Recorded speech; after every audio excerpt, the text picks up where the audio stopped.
محمد وآل محمد. السلام عليك يا أهل القبور. اللهم اغفر للمؤمنين والمؤمنات والمسلمين والمسلمات الأحياء منهم والأموات وبالوفاة.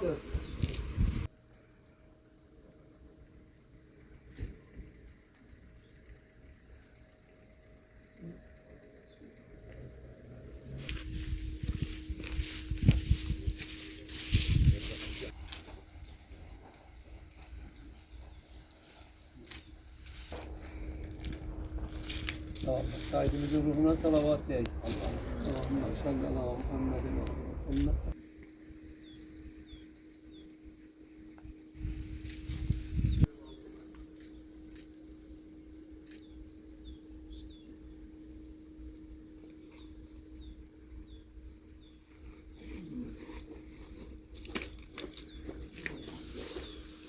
Allah rahmet eylesin. Allah atasına da rahmet eylesin. Allah kardeşini saklasın. Anam ne der? Anam dedi narahat idi. Şehidimizin kabir taşıyla alakadar. Biz bunu düzelttik. Gördün mü ana? Razı kaldın mı? Yine de ne olsa, ne sözünüz olsa, sizin yüreğiniz olsun. Ana sağ olsun, Allah hakkı rahmet eylesin ki, evlat terbiye eylesin. İndi zamanı belədir ki, indiki zamanın insanları danışanda deyirlər ki, keçmişdə gözəl kişilər olur, daim bir də kişilər yok. Mən əminəm ki, 50 il bundan sonra bu insanlara gözəl kişilər kimi müraciət edir. Bugünkü zamanın da gözəl kişiləri bunlardır.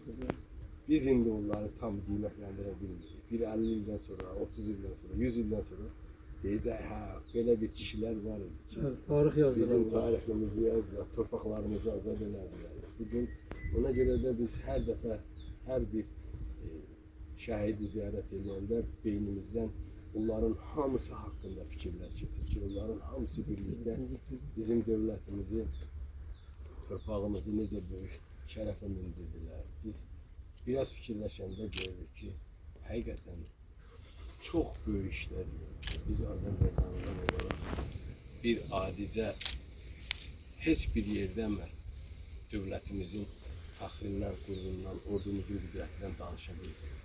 Deyən kimi deyirlər ki, sizin torpaqlarınız bacarsızsın. Amma bugün heç nə deməyə ehtiyac yoxdur, xaq göz qabağındadır. Bu gözəl insanların, gözəl şəhidlərin hesabına Allah prezidentimizi qorusun, ordumuzu qorusun. Allah şəhidlərimizə rəhmət etsin. Anıya da bir sağ olun. Sağ olun. Gedək. Gel.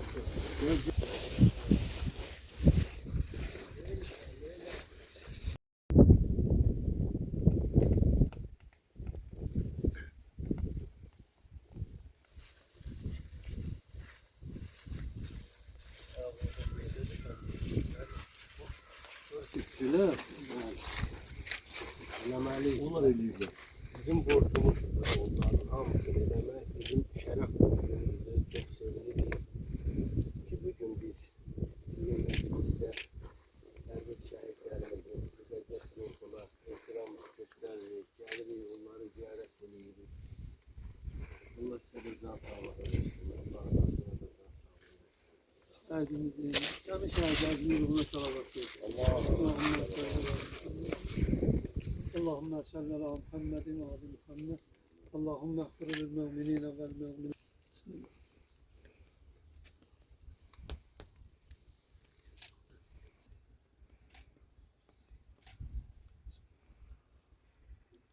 Allah rahmet eylesin. Allah size sabır. Allah sen şehitlerimize rahmet eylesin. Allah şuna eylesin. Hizmetler sağ olun. Bizim borcumuz bizim geliyor. Onlar kabağda